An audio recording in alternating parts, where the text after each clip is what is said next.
The one-hit wonder, a fascinating example of catching lightning in a bottle one time and only one time. Of course, when people hear about this, they think of music, an artist who was able to find crossover success for a singular time. Although, if you've watched Todd in the Shadows as long as I have, you'll know this really isn't black and white. What is, however, is the one-win wonder. Someone who in a major sporting league was able to clinch up a win once and only once. I want to branch this out into a concept called the one finals wonder. Trucks, drivers, or both, that only got invited or ran in the Monster Jam World Finals once. What was the context surrounding? How did they fare? And what happened afterwards? With that, let's go ahead and get started.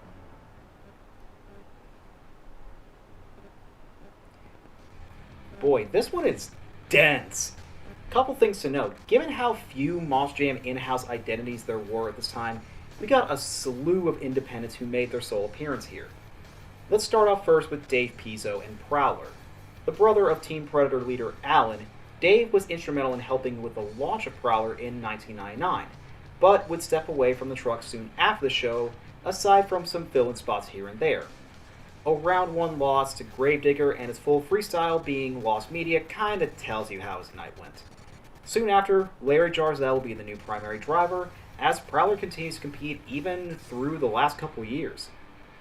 Two longer-term competitors made their shot at the crown, which was Joe Cypher in Airborne Ranger and Jim Jack in Reptoid.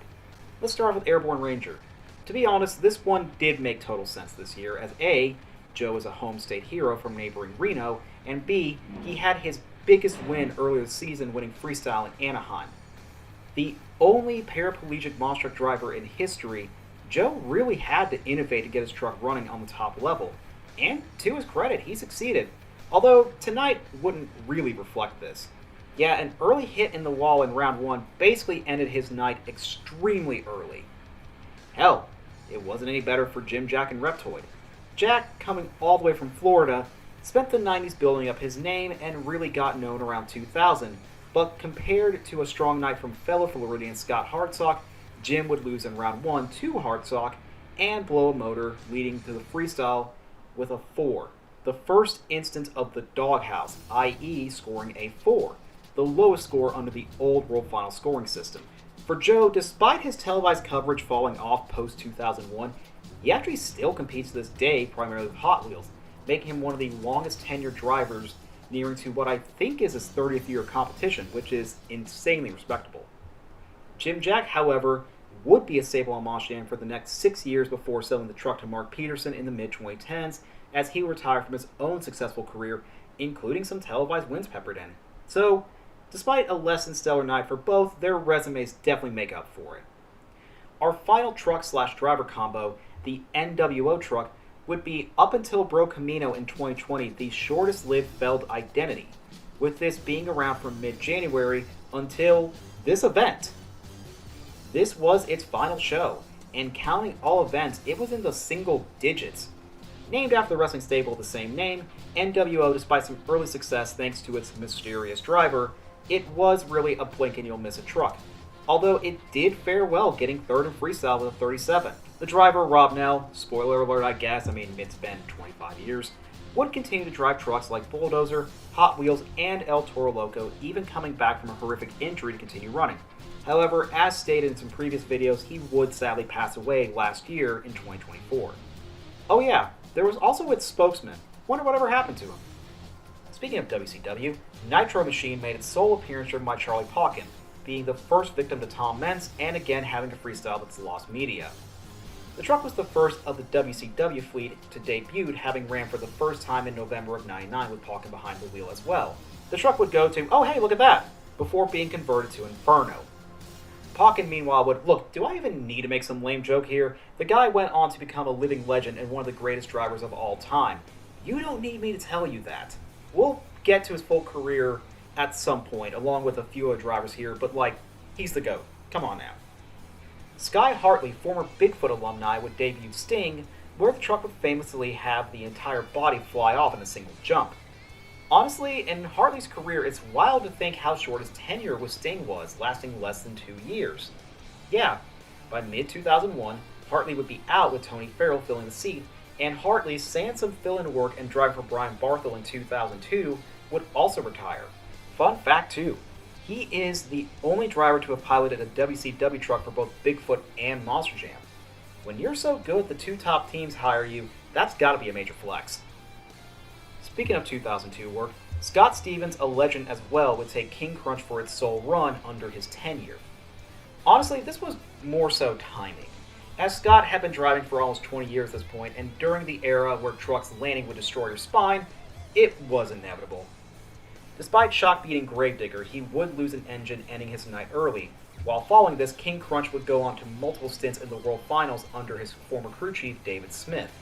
Meanwhile, as of recording this, his son Colt is a two-time champion himself. Not too shabby. 2001 is mercifully much shorter, with every truck here having either competed last year or will in subsequent championships. Only 2 entries with drivers, so let's start off with a total robbery. Yeah, Gary Porter, Mr. Consistency, the guy who would go on to run another 16 years and win a series championship. This is it. I said at the top this won't be a full career retrospective, and this one especially deserves time and place because Porter is one of the best of all time. To his credit, he would actually do a solid job, but again, to say Gary Porter is a one finals wonder just sounds wrong. It's like, okay, you know how people say Jimi Hendrix is a one-hit wonder? That's the same vibe. And yeah, I know you can count the other USHRA championships, including 99 and prior, making this point moot, but the point is, he should have deserved one well after this too. Next is Jill Canuso. As Lyle Hancock debuted at Blue Thunder, Canuso would become the new primary driver of Wrenchhead, who would lay down a spectacular run that only Tom Meents could best, highlighted by a wild crash. But ironically, that very crash is the reason she's even in this video. Yeah, this would actually lead to a back injury that put her in early retirement, which is a shame because she had some real strong talent, but after this she would go back to drag cars for the next few years, where I'm guessing staying on land suited her spine better. 2002 also had only 2 entries, this time being trucks, so let's take a look. Firemouth arguably is the weirdest sponsor Monster Jam ever had. Like, don't get me wrong, this truck goes hard, but you had Ford, Safe Auto, Advanced Auto Parts, a fish food company. Scott Stevens actually drove this truck through the first part of the winter, which, had he drove a bit longer, his entry likely would have never been on the script. But he left midway through the winter season, while Carl Van Horn, the hotshot rookie, would fill in having a great freestyle.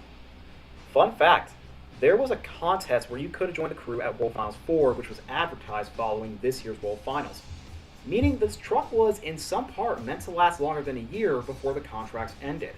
Secondly is Team Meents. I spoke about this here, so I'll keep it brief, but this was the interim truck between Goldberg and Maximum Destruction, with Meents debuting the latter in 2003. Tom would sweep tonight, making it until 2022, the last time a driver won more than one title in a single night. I wonder who broke that. Oh, of course, because he's him. Really, there's not much to say about Team Meents I hadn't already covered. It's just wild in retrospect how a truck that in the grand scheme of things was an interim is still etched in history because that's just how great of a driver Tom Meents was. 2003, the first Speed Era World Finals, and we got some interesting ones. Monster Mutt has had 7 different drivers represented over its extensive career at the World Finals, with the first being, of all people, Todd Frolick. Yeah, the most notable driver of barefoot post-Fred's retirement, and the first driver to freestyle Gravedigger score competition, was also the inaugural Monster Mutt driver in the World Finals. A close loss to John Seesock in round 1, and the lowest score in freestyle definitely wasn't the night Todd wanted. And sadly too, this was, as far as I know, Todd's final time driving a monster truck. Shame to see such a stellar career end with a whimper, but, I mean, it doesn't take away from his prior success at all. Next is Sobe. Yeah, remember Sobe? Now relegated to nostalgia bait TikToks, the drink company, although it does still technically exist today, was massive in the early 2000s.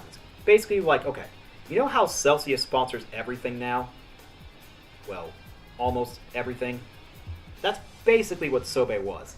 And so, Kathy Winston would drive the truck in its sole competition, where she actually did really solid for her first time out. The truck would be retired following Montreal, as the secondary sponsor Suzuki would become the primary sponsor, running for another 5 seasons. Only 1 entry this year, and wildly enough, it's a truck that existed well before this year. Little Tiger. Yeah, Little Tiger. Brian Barthel's ride for many years before he got the Wolverine sponsorship. As the incumbent champion that year, he was bound to return. However, with Marvel out, Barthel will resume driving Little Tiger, leading to where we are now. Jimmy Creighton would end his reign early, and a crash would leave him Vegas titleless. Barthel would continue to drive, even getting a televised freestyle win in Montreal, but from what I best gathered is long-term consequences due to a back injury, he will retire midway through 2005, making him also the first champion to retire in Monster history. One entry again, and this time as a driver. Phil Foster, who toured with Tom Meents in 2003 and 2004, became the secondary Max D driver in 2005 after Neil's first semi-retirement thingy.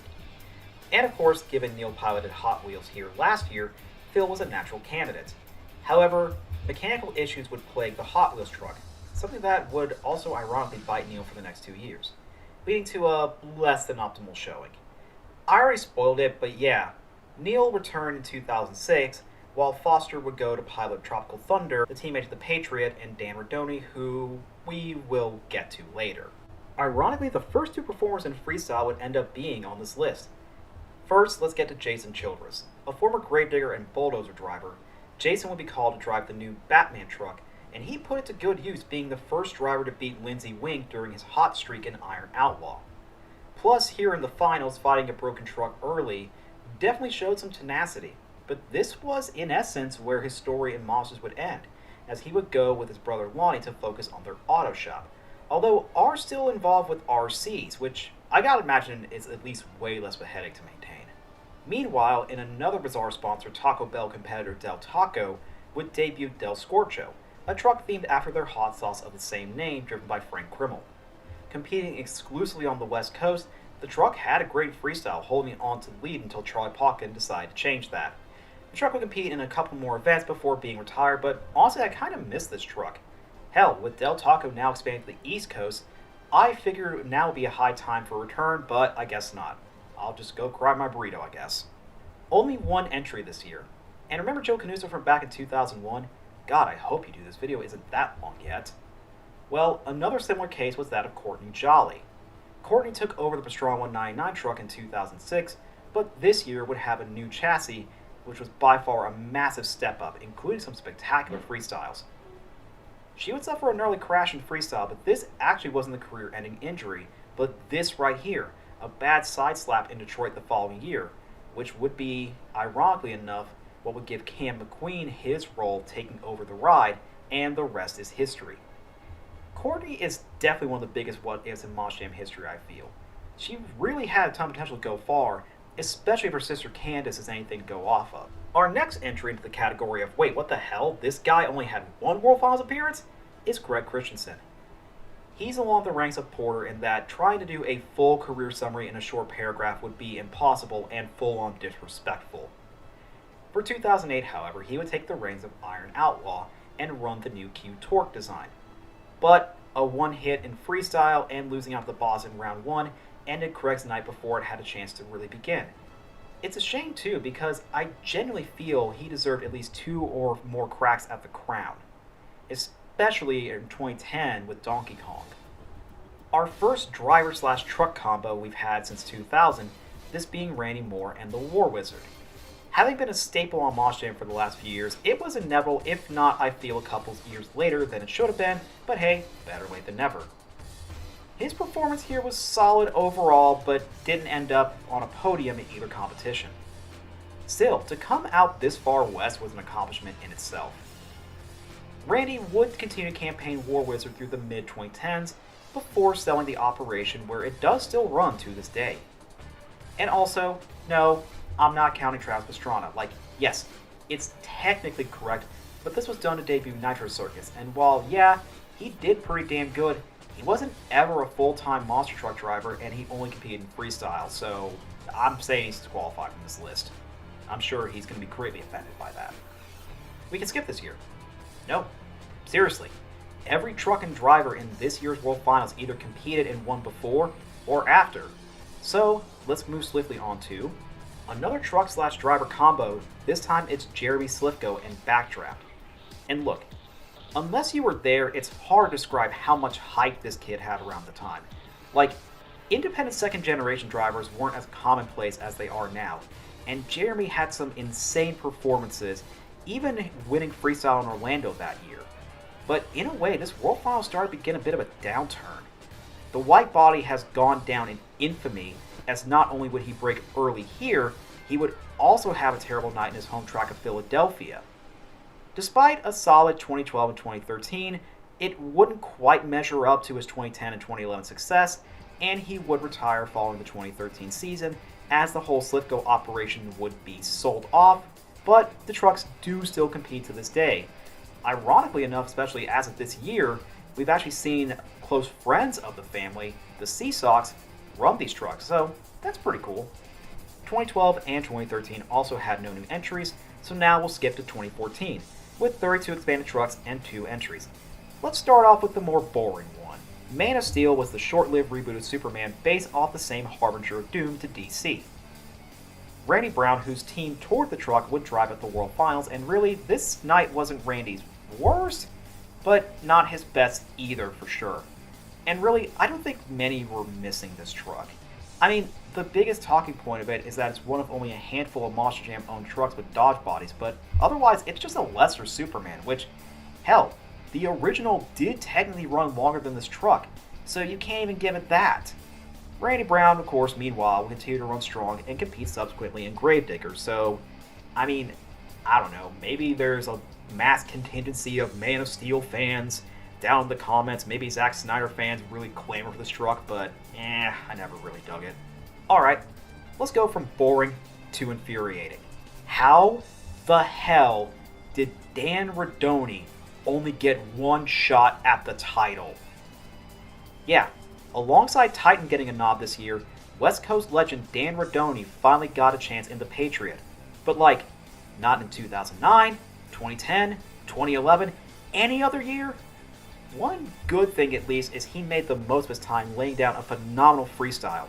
But after one final full-time season, the team basically went quiet and ended up selling their trucks off. But seriously, go watch Anaheim 2009 and tell me why Dan didn't deserve a spot in the World Finals. Go on, I'm waiting. 2015 had only one, and it's a weird one. I'll be honest, Zombie Hunter is probably the weirdest FELD truck of all time. Rumored to be part of a failed deal with Ram that had never been confirmed as far as I can tell, the truck just randomly showed up at Miami that year with Lee O'Donnell running it. Aside from a cool barrel roll save in racing, this wasn't a strong showing for the truck. The truck would slowly add more extra parts and be split duty by Joe Sylvester and Miranda Kozad. The only time I could think of this with FELD, and then be retired after 2016. God, I miss this truck. Monster Mutt Junkyard Dog was such a neat concept. Having been revitalized from the Junkyard Dog concept from 2003, which fittingly evolved into the original Monster Mutt, this thing had all the trivia nerds in a tizzy. I would know, I am one of those nerds.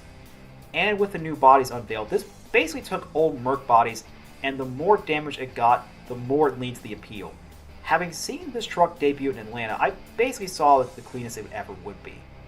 This truck unfortunately would join the likes of Del Scorcho, NWO, and Bro Camino in the school of short-lived identities, as the truck would run through April, but be retired following the Ocala show. While Dustin had a stronger showing last year, he still showed a lot of promise on that night, but as he shifted to fleet manager the following year, Junkyard Dog was retired, and so Dustin hasn't really ran that much sans some fill-in spots. But what's an example of a truck he did fill in? Well, the very next entry, Alien Invasion. Another new identity, this was driven by former Team Gravedigger driver Chad Tingler, who would be best known for a wild spin on tail and freestyle. This would also mark, as far as this video's production, Chad Tingler's final main field appearance in the World Finals. Rookie Bernard Light would take over the truck following 2017, but never made it to the main field himself. Weirdly enough, this truck actually would survive the COVID axe, only to then be retired quietly in the fall of 2021. You the X-File theme, I guess. 2017 would have a couple more entrants. Firstly is Matt Byton. As Todd LeDuc took over Monster Energy, Matt would compete in his sole season in Metal Militia. And to his credit, as a pure rookie, he did a really respectable job. While his finish here wasn't super high, that's in part just being a rookie and not having as much experience. And it's a shame too, because this marked Metal Militia's final show, and also Matt's. Matt would continue to compete in motocross before an injury last year left him paralyzed in the chest down. But to his credit, he's continued to persevere on. And he, a lot like Courtney, is one of the bigger what-ifs in Moss Jam history, but hey, the dude's still a legend and a beast regardless. Despite how massive a presence in the 2010 Raising Cane Racing was, this would be their sole appearance at least in the main field with Buddy Tompkins behind the wheel of the flagship truck. The team had tried several times making it in, so this was a bit of a shock but a welcome one at that. However, if the last time a white Dodge competing here was any indicator, this was a rough night. Still, the team ran strong following this event through 2021, and competed to their final season with All-Star in 2022, featuring some newcomer named Jamie Sullivan, and she's probably not going to amount to anything anyways. The team has teased a return, so this may age poorly, but hell, I'll welcome it. 2018 would have 2.5. Let's get to the half. See, for 2018 alone, Monster Energy would be turned to Mutant Super Soda, a short-lived Vault-esque, remember Vault? Soda, which would run designs of Cody Saucier, Steven Sims, and Todd LeDuc. Really, there's not much here to say about it. The brand was short-lived, and soon the trucks would be converted back to Monster Energy. Pretty cut and dry. Speaking of Sims, we would also see Pirate's Curse, driven by Corey Rummel.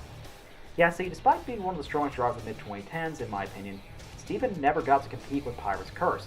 And hell, on the sole virtue of Corey winning the Young Guns shootout, it likely would have never competed at all. Corey did do a really solid job, to be fair, but not the best we would ever see from him, as he would take over Megalodon for the rest of his full-time tenure, and the truck would be retired after a 2020 reshuffling. Man, the history of this truck is weird. Speaking of Sims again, yeah, he actually did get in. Thank God, but really? It took this long? Hell, if it wasn't for Haley Golly being, shall we say, rough around the edges with driving, this likely wouldn't have happened, but a strong performance filling in Scooby-Doo and Anaheim solidified that Steven needed a shot. This night, however, was rough, which is something I've been saying a lot in this video. I don't want to, but that's unfortunately where we are. Steven would continue to run through FELD until 2020, where he went back to his Pops team and would run intermittently, although has been very scant as of late due to now focusing on being a father, which, hey, I do respect. Alright, it's been, what, 6 years now? Let's call it here. We ain't seeing Brodozer again.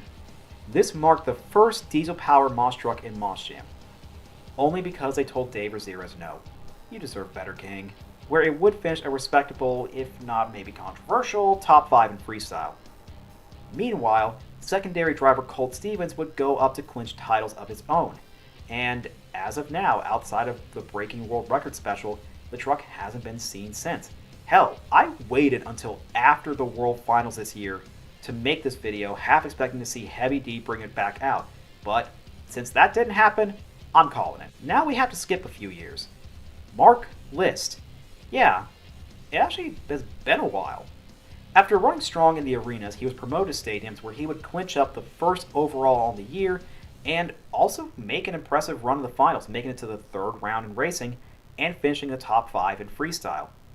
He would suddenly vacate his seat in 2023, and it's interesting looking back because as Armando Castro has gotten a big push, and hell, even secured a title of his own, it's interesting to look at and see where Mark would have fallen in had things played out a little bit differently.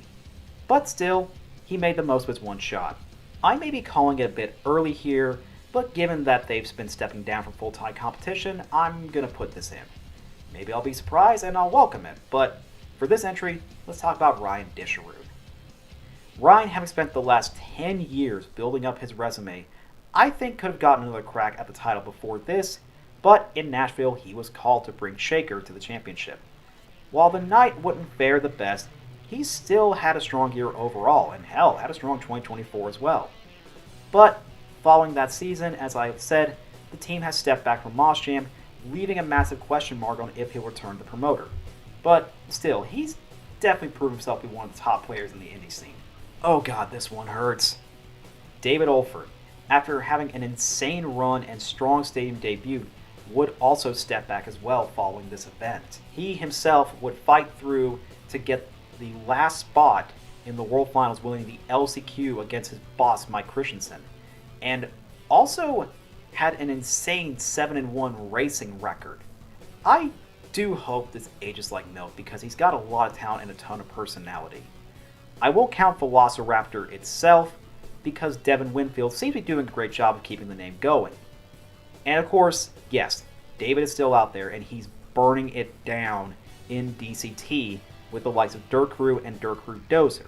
But this is more on a limited basis, which, again, I respect the step back, but as of right now, it does seem like his return to Monster Jam doesn't seem very likely, so I'm just going to tentatively call it here as well. So there you have it. Every one finals wonder in Monster Jam history. It's interesting looking back on what drivers and trucks seem to only make it on one night, some with success, and others with a night they'd like to forget. But who's your favorite? Do you think anybody from this past year will join the ranks? Let me know down in the comments. But as always, I've gone off track, and I'll see you all next time.